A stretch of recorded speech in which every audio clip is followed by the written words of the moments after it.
Bonjour à tous, bienvenue dans ce JT de la paye et du social, un JT du 17 décembre 2024. Alors, je vous retrouve aujourd'hui pour quelques actualités en lien avec le domaine de la paye. Donc voici quelques règles transitoires exceptionnelles qui vont malheureusement prendre fin au 31 décembre 2024. Tout d'abord, une première actualité en lien avec les pourboires.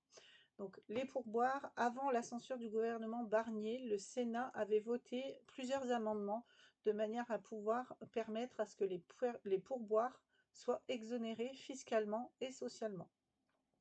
À voir si le nouveau gouvernement Bayrou va reprendre cette mesure de prolongation. Donc, à voir un petit peu en début d'année comment ça va s'articuler. On continue ensuite avec le dispositif en lien avec les frais de transport domicile-travail et également le régime en faveur dérogatoire qui avait été prolongé pour cette année 2024. Donc pour rappel, ce dispositif dérogatoire concernait la prise en charge de l'employeur, notamment au niveau des frais de transport, domicile, lieu de travail. Donc ce dispositif dérogatoire prendra fin en décembre 2024 pour laisser place à partir de 2025 à des conditions d'exonération particulières.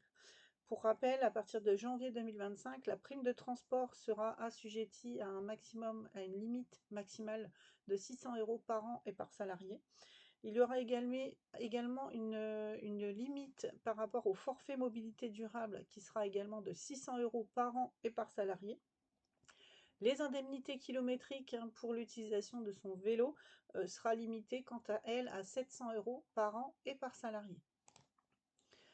On continue ensuite avec l'actualité en lien avec l'avantage en nature véhicule électrique. De la même manière, l'avantage en nature véhicule électrique avait eu des conditions d'exonération, d'évaluation en fonction du fait que l'employeur mette à disposition une borne de recharge ou non. Donc cette évaluation spécifique d'avantage en nature véhicule prendra également fin en décembre 2024, sauf si le gouvernement décide en fait de prolonger les dispositions qui avaient été prises pour l'année 2024. On continue également avec une actualité en lien avec la fin d'aide exceptionnelle à l'apprentissage qui risque quant à elle de bien impacter le secteur de l'apprentissage.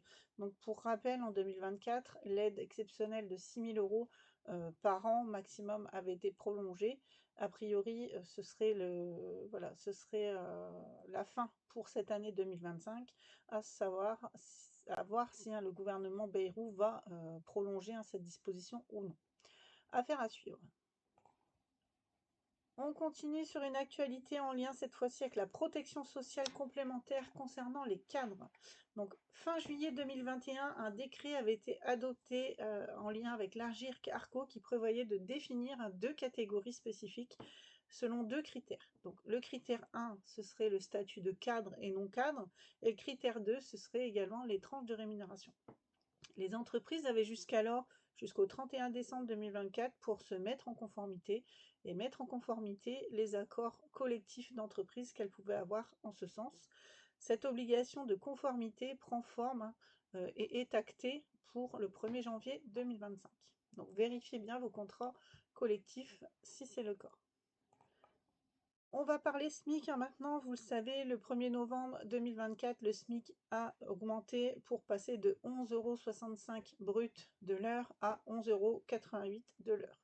A priori, au 1er janvier, il ne devrait pas y avoir de revalorisation supplémentaire, sauf si le nouveau gouvernement en décide autrement.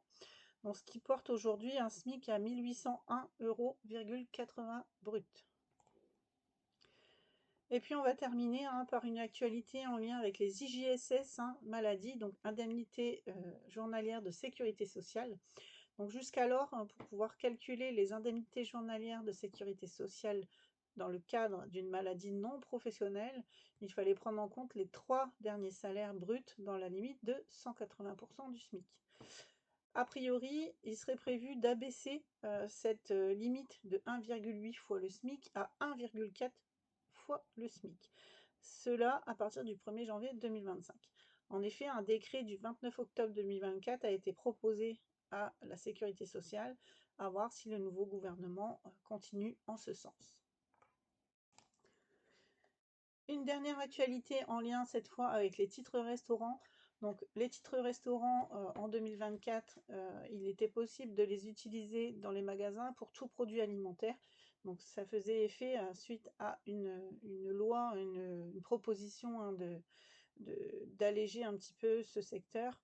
À partir de janvier 2025, on ne sait pas si ce sera utilisable dans tous les magasins et pour tout produit alimentaire. Il a été évoqué le fait de ne limiter que leur utilisation dans des restaurants.